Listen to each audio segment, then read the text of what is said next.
Bonjour et bienvenue à cette édition de la Tribune TVHR. Le secteur Iberville aura une nouvelle caserne de pompiers. On va en parler dans quelques instants, mais on va aussi parler avec notre prochain invité, le directeur du service des incendies de Saint-Jean-sur-Richelieu, M. Jean Arsenault, d'un anniversaire important pour le service des incendies puisqu'on célèbre le 150e anniversaire du service de sécurité incendie. M. Arsenault, bonjour. Bonjour. Donc, 150 ans du service. Donc, ça s'appelait à l'époque le service de sécurité des incendies lorsqu'on a créé le service à 150 ans. Peut-être nous expliquer un peu là, cet anniversaire-là, ce que ça représente pour le service. En fait, en 1876, il y a eu un incendie majeur ici à Saint-Jean où la totalité du centre-ville a brûlé. Et à partir de ce moment, c'est ce qui est venu définir le Saint-Jean qu'on connaît aujourd'hui. Ça a eu un impact majeur. C'est un événement historique. Et dans la foulée du grand feu, les élus à l'époque ont créé le service d'incendie, en fait, qui s'appelait le département de feu. Donc, historiquement, c'est l'origine de notre service de sécurité incendie qu'on connaît aujourd'hui. Oui, c'est ça. Il y a une exposition d'ailleurs présentée au musée du Haut-Richelieu. On aura l'occasion d'y revenir dans quelques semaines pour en parler Oui. de l'exposition en tant que telle. Mais peut-être nous parler un peu des origines de l'incendie. Donc, nous, on est au centre-ville, on est sur la rue Richelieu. On était en plein cœur, en fait, de la tragédie de l'époque, là. Oui, on est en plein cœur de la tragédie de l'époque et tout le vieux Saint-Jean avait brûlé, là. Dans le temps, c'était le centre-ville de Saint-Jean-sur-Richelieu, donc était complètement rasé et renaît, Saint-Jean renaît de ses cendres. Et c'est ce qu'on voit aujourd'hui, c'est ce qu'on connaît aujourd'hui. Bon. Qu'est-ce que vous allez faire pour souligner ce 150e-là? Je pense que vous aimeriez mettre en valeur, je pense, le travail des pompiers et toute la génération là, des gens qui ont travaillé au service des incendies. Oui, effectivement, ce qu'on veut faire, on veut mettre en lumière tous ces pompiers, ces pompières qui ont travaillé puis avec courage et dévouement au service de la population. Et il y a plusieurs activités qui vont être. Il y a un programme qui a été créé avec des activités qui sont rassembleurs et des activités où on demande la participation des citoyens aussi, donc des activités participatives. Entre autres, vous avez vu probablement passer sur le Facebook de la Ville une annonce invitant la population à nous transmettre s'ils avaient des informations, des photos du feu de l'époque ou des photos de toute époque de l'histoire du service de sécurité incendie. En fait, de la naissance jusqu'à aujourd'hui. Oui, c'est ça. C'est bien cela. Et les citoyens qui seraient intéressés de collaborer, bien, peuvent le faire. Ils ont tout simplement aller sur le site Internet de la Ville pour aller voir les accès et comment on peut mettre en contact avec notre équipe des loisirs. Bon. La réponse va de soi, là, mais bon, évidemment, il y a eu ce feu-là ici. Le plus récent qu'on a en mémoire pour nous, c'est ce qui s'est passé à Lac-Mégantic, où le centre-ville avait été complètement rasé. Mais là, on risque d'avoir de moins en moins de ce genre d'événements-là maintenant en 2026. Oui, parce que la prévention incendie, puis les normes, les règles de prévention incendie font en sorte que, bon, on doit réduire l'occurrence des incendies, puis on travaille fortement pour réduire justement les risques d'incendie. Notre équipe fait le tour, notre équipe de prévention incendie, selon le schéma de couverture de risque, doit visiter tous les bâtiments aux 5 ans. Donc, à partir de là, notre équipe fait le tour, va dans chaque industrie, chaque commerce, chaque résidence pour justement s'assurer qu'il n'y ait pas de risque d'incendie et que les dispositifs de protection soient en place et fonctionnels. Bon. Je l'ai dit sur le plateau, j'en ai parlé avant l'entrevue. Bon, évidemment, quand ça arrive, ce genre d'événement-là, c'est triste, c'est désolant. Mais ça fait partie de l'histoire d'une ville. Oui. Je donne toujours l'exemple de Chicago. Je suis allé il y a 2 ans où il y avait eu un gros incendie à Chicago qui avait presque détruit la ville au complet. On l'a rebâti et on en a fait une partie de l'histoire. On a rebâti Chicago et ce grand incendie-là fait même partie du circuit touristique de la ville. On a construit l'école de pompiers sur le site même où l'incendie avait débuté. Donc, ça fait partie de l'histoire d'une ville parce que cet incendie-là a permis de reconstruire la ville d'une autre façon et que ça a donné une âme au centre-ville qu'on a aujourd'hui. Oui, c'est bien ça. Et on a encore des vestiges là, de l'époque. Là. On a justement notre musée du Haut-Richelieu, qui est la première caserne qu'il y a eu à Saint-Jean-sur-Richelieu. OK, donc le musée du Richelieu, c'est la première caserne de pompiers? Oui, Ah ouais. c'est la première caserne de pompiers. Elle est reconnaissable aujourd'hui quand vous Oui. marchez devant, vous voyez la tour à boyaux sur le devant, les anciennes portes de garage. Mais c'est un vestige du passé qu'on a gardé puis qui est un joyau aujourd'hui là, avec notre musée du Richelieu qui est là. Oui, oui. Qu'est-ce que vous pourriez dire du service des incendies en 2026, le service des incendies de Saint-Jean-sur-Richelieu? Bien, en fait, le service d'incendie de Saint-Jean-sur-Richelieu, c'est un service qui est professionnel. C'est un service qui est à la fine pointe de la technologie. Nos hommes sont entraînés, ils sont formés pour faire face aux situations d'aujourd'hui. On parle avec des matières dangereuses ou on peut parler de sauvetage, des équipes spécialisées sauvetage sur le plan d'eau. Donc, nos équipes sont là, sont professionnelles, ils sont au service du citoyen. Ça fait un peu le tour. On a une équipe de prévention qui est très dynamique, donc on a une bonne gang. Vous parliez de fine pointe de la technologie. Je le disais en début d'entrevue, donc le secteur Héberville aura une nouvelle caserne qui sera reconstruite. Donc, peut-être nous parler de ce projet-là. Pourquoi on a décidé là, de construire en fait une nouvelle caserne? Oui, bien, la caserne actuelle a été construite en 1975. Donc, elle ne répond plus aux normes aujourd'hui de santé et sécurité au travail. Donc, la décision a été prise de construire une nouvelle caserne justement pour qu'on puisse y aménager un parcours de décontamination, comme on a vu à la caserne 3, et aussi de donner des aires qui sont modernes et qui vont répondre à nos besoins actuels et nos besoins futurs. Alors, par exemple, présentement, on accueille 5 pompiers dans cette caserne-là. Et dans la prochaine caserne, on pourra aller jusqu'à 8 pompiers. C'est-à-dire qu'on pourra avoir 2 équipes de travail simultanées dans la même caserne, ce qui n'est pas possible aujourd'hui. Non. Ouais. Donc, elle sera construite tout juste à côté de celle actuelle. Peut-être nous en parler, parce que là, évidemment, vu qu'on la construit, elle sera au goût du jour 2026, donc ce sera sur 2 étages? Oui, c'est en plein ça. Ce qu'on va faire comme construction, en fait, c'est un peu basé sur la construction comme on le fait à la caserne 3, c'est-à-dire... Donc, celle de Saint-Luc. Là. Celle de Saint-Luc. On a le terrain à côté, donc on a l'espace pour bâtir une nouvelle caserne. Une fois qu'on en prendra possession, une fois qu'on aura déménagé dans notre nouvelle caserne, à partir de là, on pourra débuter les travaux de démolition. Cette caserne-là, elle a été pensée avec un souci écologique. Donc, par exemple, on l'a construit, vous le mentionniez, sur 2 étages, justement pour réduire son empreinte au sol.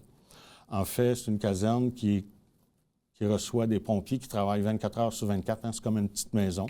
Donc, il y aura des aires de repos, des aires pour faire à manger, la cuisine. Donc, il y aura des aires de vie d'aménager dans cette caserne-là pour nos pompiers, mais sur 2 étages. Bon. Lorsque vous avez ouvert la caserne de Saint-Luc, on est allé prendre des images, on a vu un peu comment la caserne était fonctionnelle. Est-ce que ça va y rassembler un peu, mais sur 2 étages plutôt que sur 1 étage, ou il y a quelques différences quand même avec celle de Saint-Luc? Bien, en fait, ça va y ressembler. Cependant, c'est qu'elle va recevoir moins de pompiers que celle de Saint-Luc. Elle va lui ressembler au niveau de la décontamination, puis le circuit de décontamination, puis des aires de vie.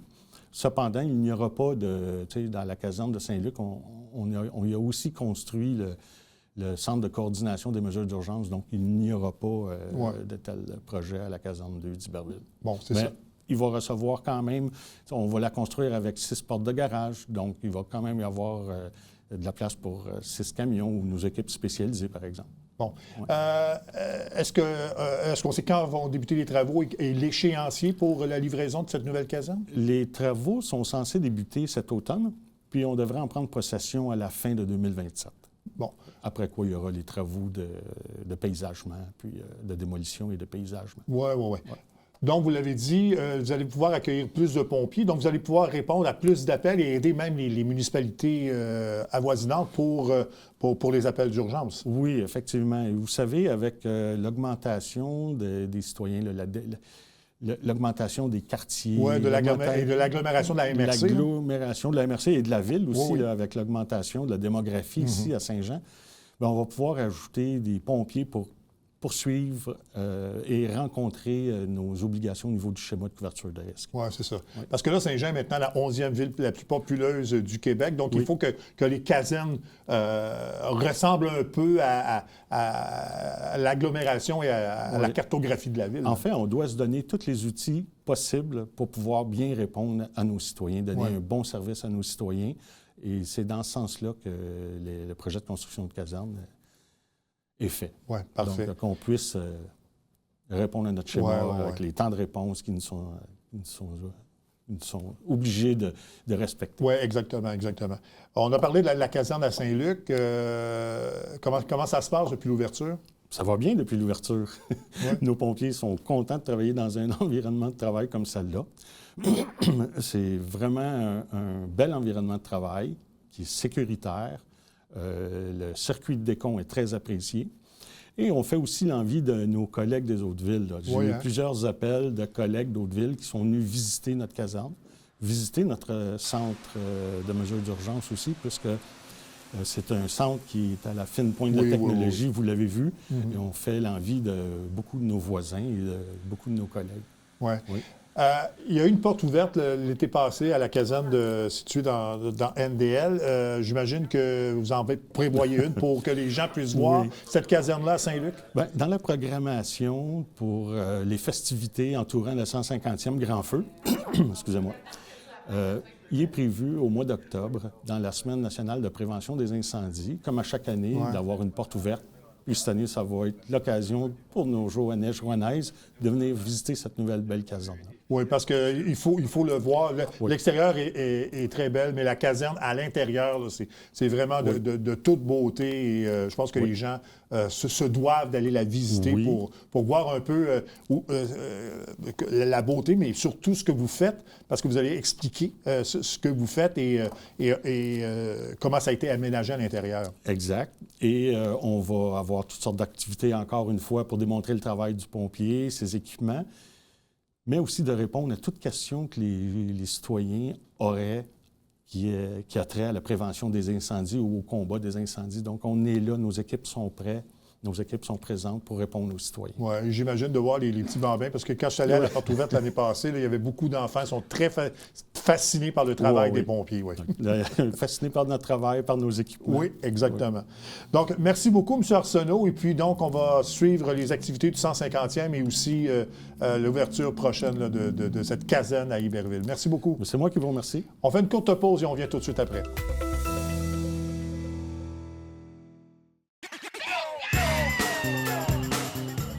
Vous êtes un adepte du bingo? Télébingo vous permet de jouer dans le confort de votre foyer. 4 500 $ en prix à gagner. Et pour ce faire, vous devez vous procurer un livret comme celui-ci au coût de 9,50 $ chez un de nos détaillants, dont la liste apparaît sur notre site internet tvhr9.com. Donc, c'est un rendez-vous dimanche matin 9h30. Télébingo.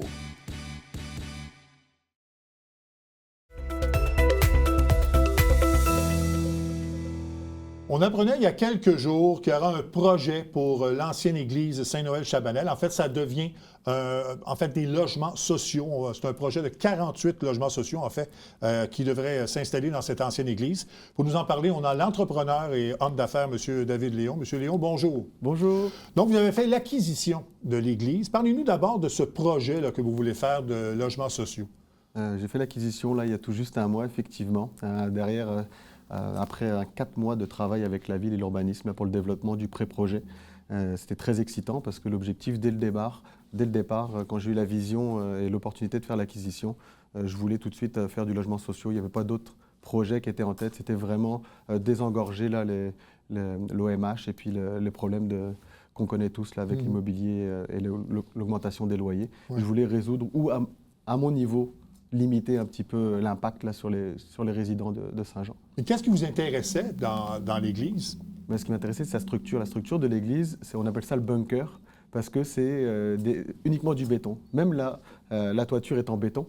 Donc, vous imaginez, puis les slabs de béton, c'est du 12 pouces. Ouais. Donc, on a une insonorisation qui est déjà exceptionnelle pour du locatif. Donc, c'est vraiment souvent, quand on est dans du logement, là, c'est pas très agréable d'entendre ses voisins. Ben là, déjà, on a du confort. On a également une image architecturale qui est très forte, qui est très belle, qui est à conserver parce que ça rappelle, moi j'ai des amis avec qui je travaille qui se sont mariés là, d'autres qui ont baptisé leurs enfants. Ça fait partie du patrimoine d'Iberville. Ouais. Donc ça fait partie du patrimoine d'Iberville et puis je me dis si moi je le prends pas, peut-être quelqu'un d'autre va devoir la détruire ou va devoir faire quelque chose qui va aller contre nature avec cette église-là. Moi je voulais qu'elle soit conservée déjà au niveau de l'image quand on passe dans la rue, qu'elle reste là dans son entièreté. Donc je la conserve dans son entièreté. Donc l'extérieur, là, vous changerez presque rien de l'extérieur, ça va ressembler à l'église qu'on a actuellement. Exactement. La seule chose qu'on ajoute, c'est de la fenestration. Donc, c'est des puits de lumière ou des ajouts de patio, de balcons en fonction de l'autorisation du PIA. Mais on veut vraiment conserver l'identité majeure de cette église. Oui. Bon. Donc, je sais qu'actuellement, c'était un centre sportif. Il y a eu une académie de basketball qui était là. Ça ne vous est jamais venu à l'esprit de garder ça. Dans votre idée, c'était de construire des logements sociaux. Si ça ne pouvait pas se faire à l'église, l'Église ne vous intéressait pas, dans le fond. C'était pour ça. C'est exactement ça, parce que les projets, s'il n'a pas tenu, malheureusement, le camp de basket, sur 4-5 ans, c'est que le modèle d'affaires, c'est parce que c'est des chiffres, et puis c'est une vision moyenne et long terme. J'avais plein de belles idées. Une roulatech où les gens, comme à Saint-Constant, les jeunes puissent s'exprimer. On pouvait avoir du VR. Enfin, j'avais plein d'idées qui émergeaient, mais dès que je voulais faire des chiffres, je ne me suis même pas vraiment orienté vers là. C'est que je le savais que c'est quoi le besoin de la ville, en priorité. Oui, l'amusement, c'est le fun. Il y en a besoin aussi dans le Saint-Jean, des garderies, des choses comme ça. Je m'informe. Mais la priorité numéro 1, c'était vraiment le logement. Et comme je suis dans l'immobilier, c'était l'orientation évidente pour moi de structurer ça de la manière. Ouais. On ne vous a pas d'abord approché comme consultant pour ce projet-là? Au début, c'est vraiment le courtier qui avait l'église en main. Avant de la mise en marché, il m'a même proposé, Dave, tu ferais quoi avec ça? C'est quoi ta vision par rapport à ça? Parce qu'il sait que dans le milieu immobilier, je suis assez créatif. Et puis, tout de suite, là, je lui ai dit non, je la veux moi, je veux vraiment faire ça parce que je sais qu'il y a le potentiel pour ça. On a assez de stationnement, on est proche quand même du carrefour La Plante à pied il y a 2 minutes. On n'est pas loin du bord de l'eau. Traverser l'eau pour venir ici, c'est 5 minutes. Donc, au niveau géolocalisation, on était très bien pour des couples sans enfants ou des jeunes familles ou même des personnes âgées. C'est là qu'on a fait notre modèle stratégique. Qu'est-ce qu'on va retrouver? Donc, on parle de 48 logements sociaux, mais qu'est-ce qu'on va y retrouver exactement? Donc, pour définir les logements sociaux, c'est pas moi qui les ai comme inventés ou sortis du chapeau.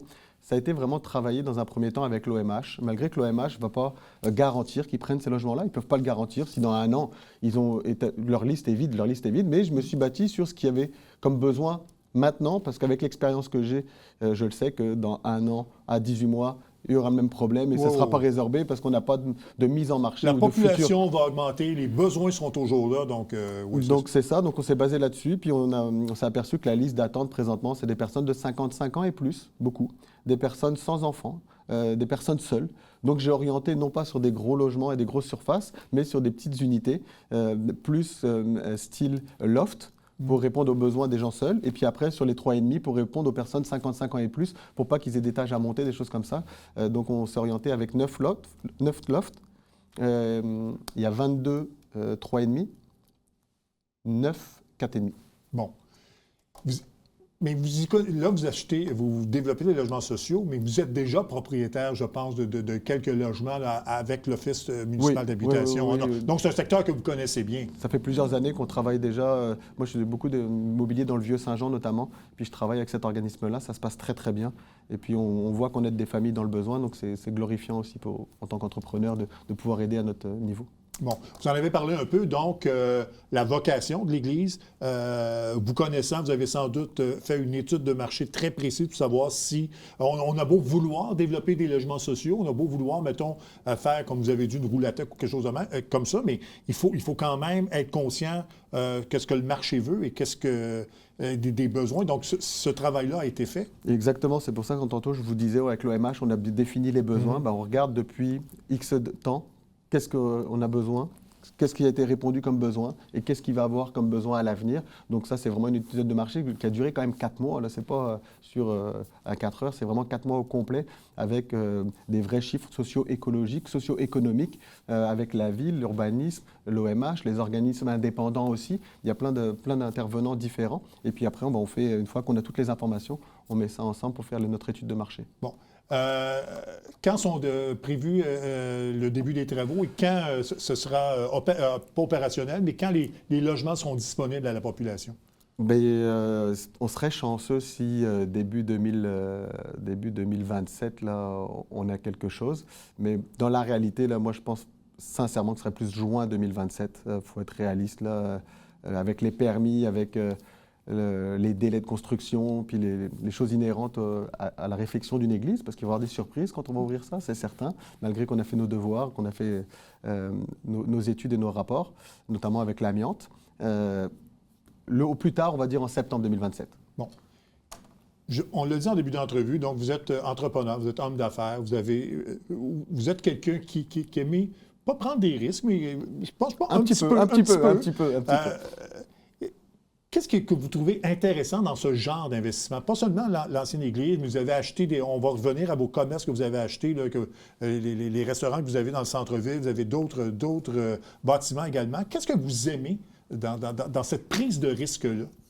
Parce que vous pourriez investir votre argent ailleurs. Ce que j'aime déjà, c'est la création de valeur. La création de valeur, quand on dit création de valeur, c'est la création de richesse, c'est pas forcément monétaire.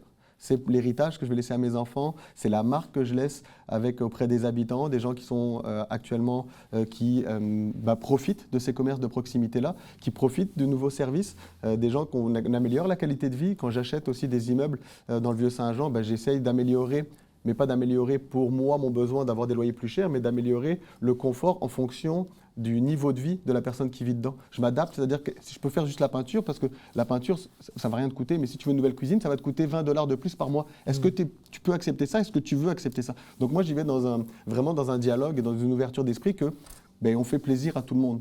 Et puis, moi, je suis fier de ça, de pouvoir dire, waouh, regarde, c'était comme ça, c'est plus dépéri. Ça fait 4 ans qu'il y avait une banque où c'était marqué vacant, alloué. Dans le Vieux-Saint-Jean, maintenant, il y a 3 beaux commerces, Second Cup, Fréchy et Chocolato, qui sont en plein développement. J'ai un chiffre d'affaires qui était très bas pendant les 6 premiers mois. Et puis là, ça décolle complètement là, avec les applications de livraison, notamment Uber Eats qui est arrivé. Donc, on peut se faire livrer à tout moment de la journée, toute la semaine. Ça décolle beaucoup ces commerces-là. Et puis, ça répond à un besoin criant qu'on avait en manger santé avec Fréchy. Oui, justement, que je vous ai reçu la première fois, c'était pour l'ouverture. En fait, vous étiez en préparation de l'ouverture de vos 3 concessions dans le centre-ville de Saint-Jean. Vous venez de le mentionner, ça a été difficile au début. Là, ça se replace.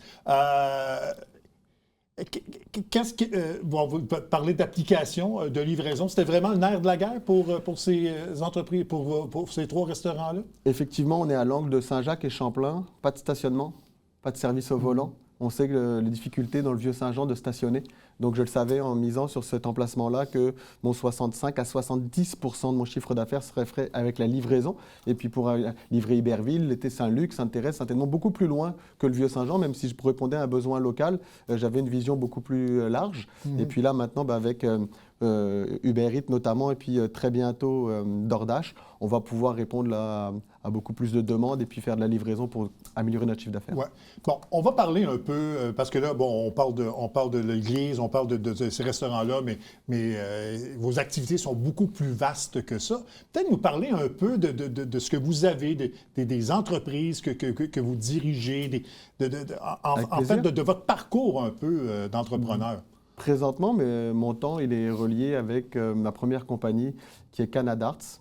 Canadarts, c'est tous les jeux d'amusement dans les bars, les jeux d'art électronique qu'on trouve ici au Doolies, qu'on trouve au Tips, qu'on trouve juste en face au bar de la Soif. Donc, je suis dans tous les bars au Québec avec la compagnie Richelieu Amusement. On a 800 établissements où on diffuse. On ne diffuse pas, mais on donne des jeux d'amusement et puis on propose des tables de soccer ou des tables de poule. Ouais. Ça, c'est ma première compagnie. Ma deuxième compagnie est pas mal liée, ça s'appelle Darts Media. Darts Media, elle utilise les 500 télés qu'on a dans ces bars-là, dans ces établissements, pour mettre de la pub au niveau national avec Uber, avec DoorDash, justement, avec d'autres du proprio. J'ai plein de clients, Bet99 depuis peu de temps, là, parce qu'on a une clientèle cible masculine de 18 à 65 ans. Donc, on utilise Darts Media pour faire de la pub au niveau de franchiseurs ou de grands multinationales. J'ai cette compagnie-là. J'ai la compagnie Immoplay. Je suis entrepreneur général, compagnie de gestion, compagnie d'optimisation financière et de stratégie de financement immobilier. J'ai les 3 commerces DS qui sont là. J'ai signé 2 Jack Lecoq, un à la Prairie et en primeur ici, celui de Saint-Jean-sur-Richelieu, qui va avoir lieu proche du McDonald's. J'en dis pas plus parce qu'il y a 2 McDo, je vous laisse Devinez lequel, oui, c'est ça. Voilà, devinez lequel, parce que je ne peux pas en dire plus pour l'instant, c'est pas finalisé. Puis moi, j'ai finalisé mon contrat, mon franchise est signé, mais l'emplacement n'est pas définitif. Donc ça, c'est pour le Jack Lecoq. Après, qu'est-ce que je vais avoir d'autre? On est de En fait, l'église. ça confirme un peu la variété des propriétés que vous avez, les champs d'intérêt que vous avez. J'oublie mon premier, que je travaille au quotidien dessus, c'est ma nouvelle application qui s'appelle Caméléon. Ah bon? Caméléon va répondre à un besoin de mobilité criante. Je travaille avec NextDev sur ce projet-là, et puis Saint-Jean-sur-Richelieu va être le secteur de démarrage et de preuve que le concept fonctionne. Ça part de quoi, Caméléon? Caméléon, c'est une application, si vous êtes à Québec et puis vous êtes chez la belle famille, vous oubliez les patins de votre fille, vous revenez à Montréal, vous n'avez pas les patins. Je le sais très bien qu'il y a quelqu'un qui fait Montréal-Québec dans la journée ou dans l'heure ou dans la demi-heure. Je ne vais pas payer Purolator une fortune ou attendre de la poste que ça me coûte une... Ben non, je vais prendre l'application, puis l'application va dire, regarde, pour 20 $, est-ce que tu peux me les ramener dans le secteur de Saint-Jean? On va se retrouver quelque part, tu vas l'amener. Ouais. Donc là, j'utilise cette idée-là pour faire ça au niveau mondial. Vous êtes dans le sud, vous oubliez votre laptop à l'hôtel. Je le sais qu'il y a un Québécois qui va revenir avec Sunwing ou qui va revenir avec Air Transat à Montréal dans le même jour ou le lendemain. Donc si j'externalise ça, le IGA qui se fait livrer les fruits et légumes, de Gatineau, il est parti, il est rempli. Maintenant, le IGA, il est vide. Mais ce camion de 22 pieds ne va pas repartir à vide. Il va regarder, est-ce qu'il n'y a pas des palettes de bois, est-ce qu'il n'y a pas quelque chose sur la route de Saint-Jean à Gatineau que je puisse faire, soit des étapes, ça peut être aussi entre Hawkesbury et puis Ottawa. En fait, on va, grâce à l'intelligence artificielle, vous êtes sur la route, vous avez une notification qui va vous dire, regarde, je le sais où tu vas, donc tiens, tu peux faire un petit déplacement de 5 minutes ou de 5 km, puis ça va te rapporter 15 ou 20 $. Est-ce que tu acceptes? Parce que je sais la capacité que tu as dans ta voiture, j'ai paramétré l'application. Donc c'est un petit peu un système, un hub de mobilité mondiale, et on va le faire pour commencer à Saint-Jean. Pourquoi? Parce qu'il y a même toujours le système de taxi-bus. Depuis 10 ans à Saint-Jean, on n'a toujours pas de bus et de transport en commun. On sait que le REM, c'est un problème. On sait qu'ici, présentement, il y a le problème de covoiturage également. Donc, mon hub centralisé va résoudre le covoiturage, le covoiturage du particulier au particulier, du professionnel au professionnel, mais aussi du B2C à B2B. On appelle ça du commerce au professionnel. On va tout mêler ça sur un seul hub central. Donc, cette application s'appelle Caméléon. Et puis, on imagine les économies au niveau de l'environnement parce qu'on utilise des trajets existants au lieu d'ajouter des livraisons. Et que c'est intéressant, ça. Voilà. On va s'en parler, c'est sûr. Monsieur Léon, merci beaucoup. Et puis, bon succès pour les projets de logements sociaux à la CDG Saint-Noël. Merci beaucoup. Voilà, ça termine cette édition de la tribune de TVHR. J'achète une voyelle et une consonne. Je vous souhaite une bonne fin de journée et on se retrouve demain. Au revoir.